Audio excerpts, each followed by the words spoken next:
Kami dari kelompok 3 kelas E, yakni Informatika 2021, akan menjelaskan tentang kombinatorika matematika diskrit, di mana akan membahas definisi kombinatorika, kaidah perjumlahan dan perkalian, pengisian tempat kosong, permutasi, hingga kombinasi. Kombinatorika adalah salah satu cabang ilmu matematika tentang pengaturan objek-objek yang diantaranya seperti pemasangan, pengelompokan, pengurutan, pemilihan, atau penempatan objek-objek dengan karakteristik tertentu. Dalam kombinatorika, kita harus menghitung atau counting semua kemungkinan pengaturan objek. Untuk memecahkan pada masalah persoalan menghitung, kita bisa menggunakan kaidah penjumlahan dan perkalian. Kaidah penjumlahan atau rule of sum.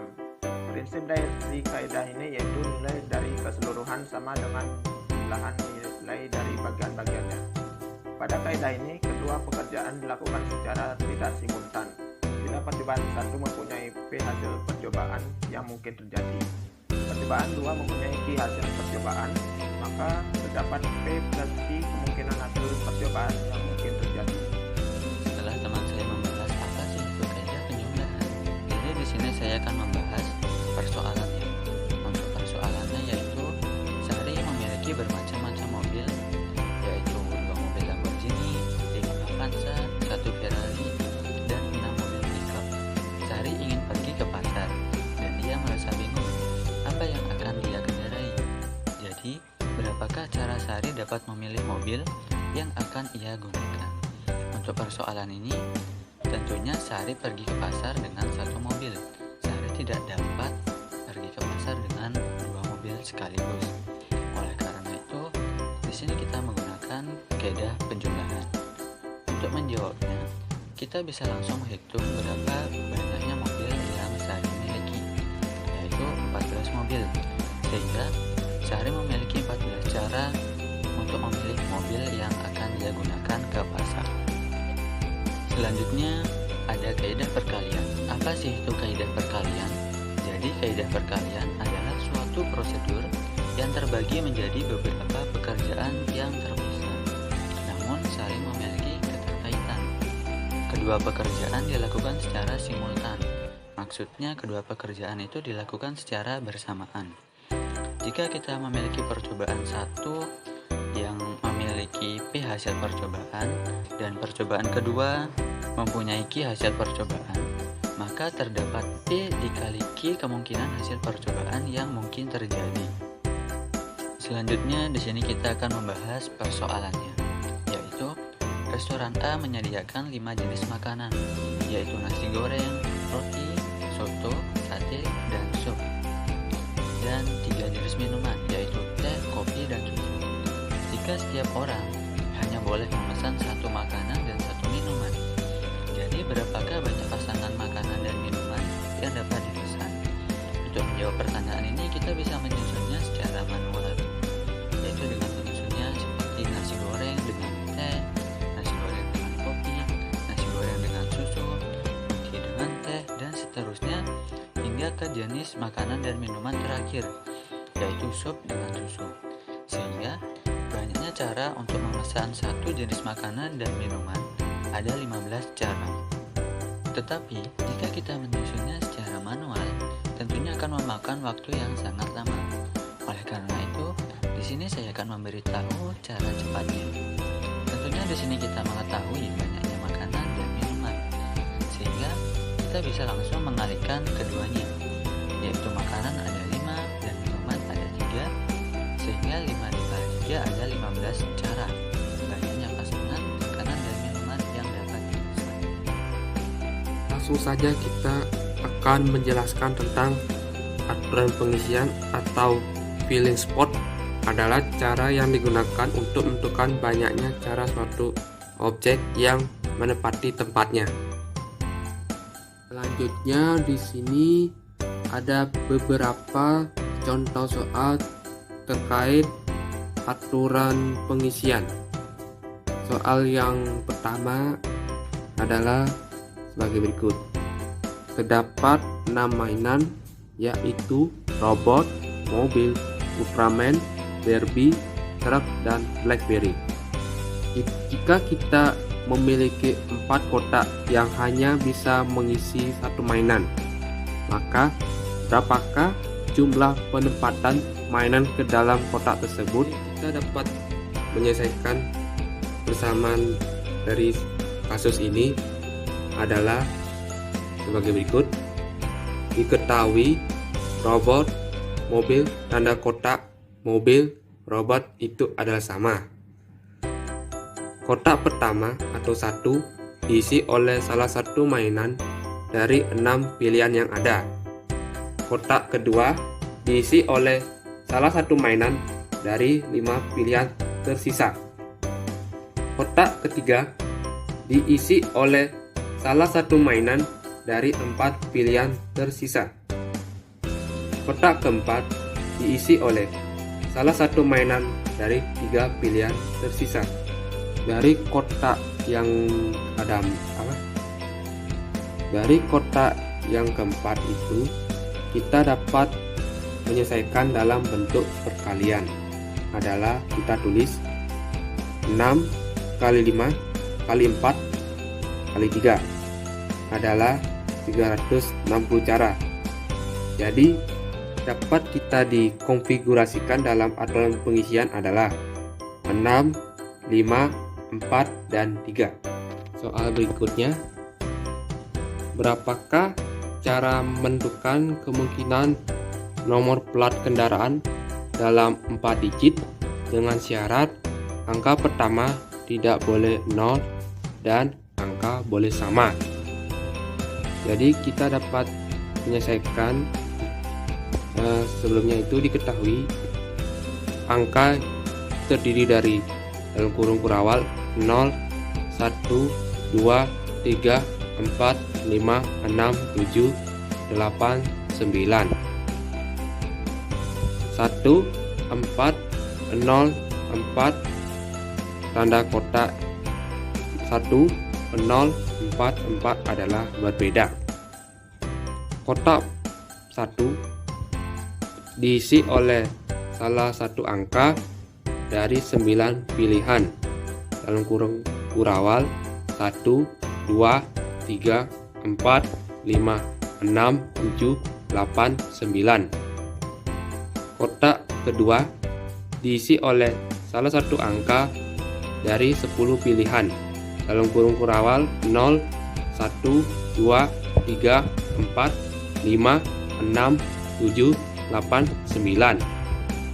Kotak ketiga diisi oleh salah satu angka dari 10 pilihan dalam kurung kurawal 0, 1, 2, 3, 4, 5, 6, 7, 8, 9.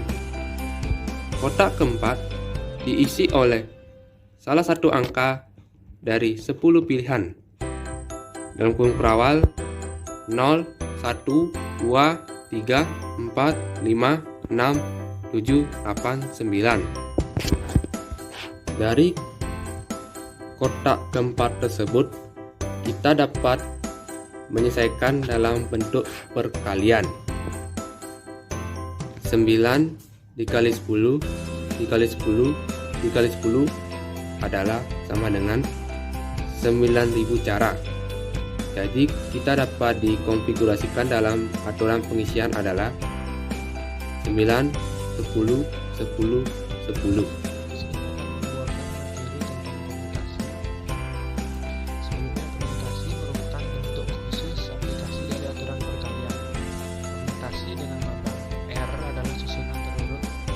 Dari sebuah himpunan yang terdiri atas n objek yang berbeda. Rumus dari permutasi dapat dilihat pada video, yaitu dengan keterangan P itulah permutasi, n merupakan jumlah kejadian yang bisa dipilih, r jumlah kejadian yang harus dipilih, sedangkan simbol tanda seru ini merupakan faktorial.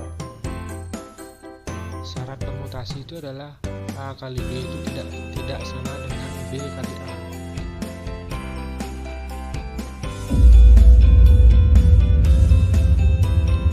Lanjut saja ke pembahasan soal, yaitu di sini terdapat soal mahasiswa kelas 3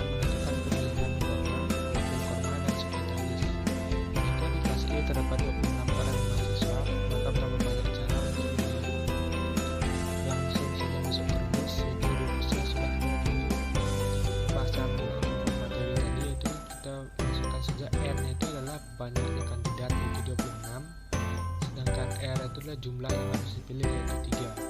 Sehingga rumus itu adalah 26P3 sama dengan 26 faktorial dibagi 26 kurang 3 faktorial. Jadi 26 faktorial dibagi 23 faktorial.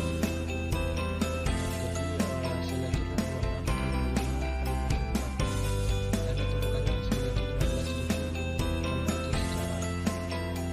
Jadi banyak cara untuk menentukan jumlah waktu pada sekretaris.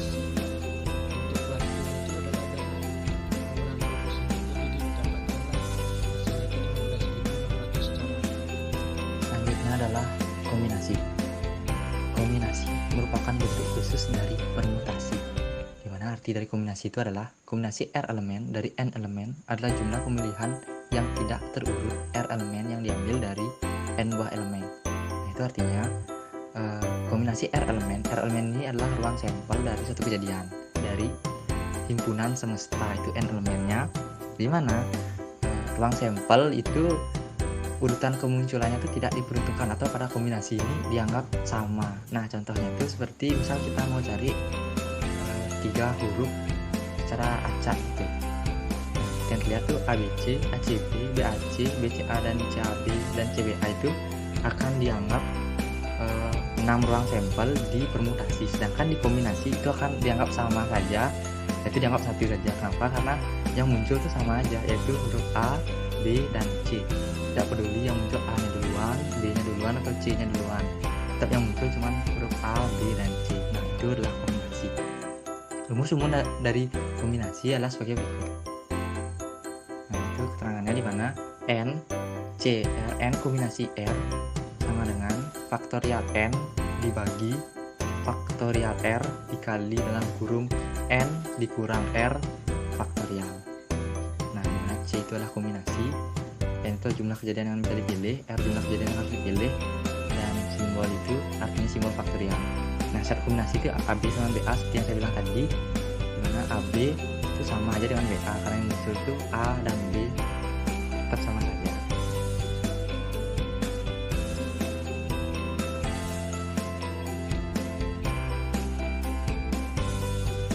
Selanjutnya adalah contoh soal dari kombinasi.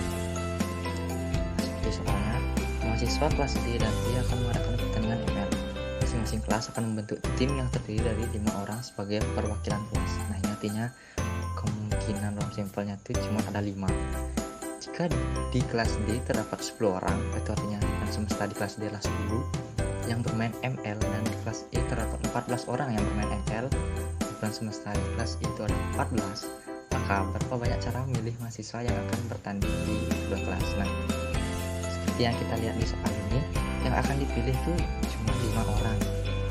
Di sini tidak memperhatikan urutan. Kenapa? Karena misal yang pertama dipilih itu Jamet, yang kedua itu Abdul.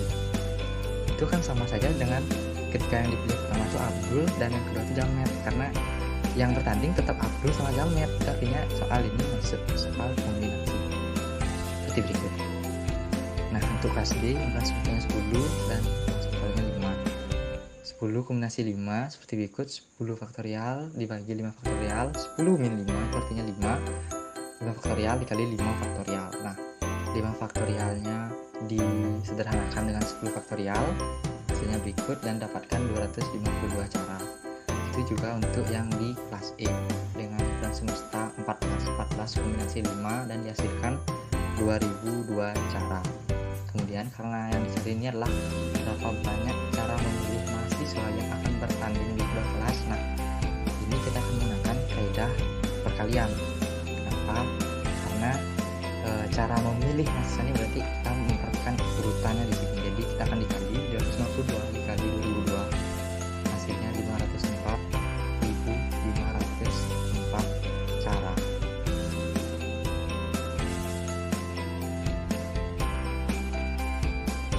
Perbedaan permutasi dengan kombinasi.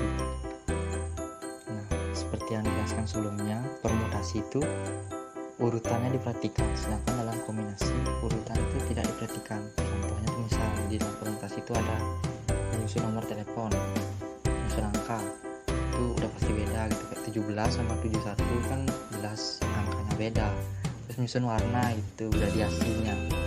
Sedangkan di kombinasi itu misalnya kayak menyusun kelompok gitu, anggota kelompok gitu, itu kan nggak perlu urutannya gitu. Kalau diminta 5, siapapun itu yang duluan dipilih tetap kelompoknya itu, kecuali kalau mau nentuin ketua dari kelompoknya itu mungkin itu akan menentukan permutasi ya, untuk tim wakil itu akan melakukan permutasi. Terus kemudian menyusun baju ya, itu tidak memerlukan gimana urutannya gitu, baju yang dipakai kan tetap itu, atau mungkin makanan gitu nggak diperhatikan gitu yang mana duluan, apakah nasi atau lauknya duluan, tetap yang dimakan semuanya. Kemudian selanjutnya seperti yang jelasin tadi itu, mengambil ketua tim, wakil beserta tugas sebahnya itu akan memperhatikan urutannya. Sedangkan kalau mengambil beberapa anggota itu tidak akan memperhatikan urutannya karena anggota yang dipilih tetap itu. Kemudian selanjutnya mengambil pemenang secara berurutan, juara 1, 2, 3 itu udah jelas ya, ada kata berurutan, sedang pasti urutannya pasti akan diperhatikan. Beda artinya kalau mengambil 3 orang pemenang, 3 orang pemenang ini berarti siapapun yang dipilih itu sama aja gitu, entah siapa yang duluan atau siapa yang terakhir tetap disebut pemenang.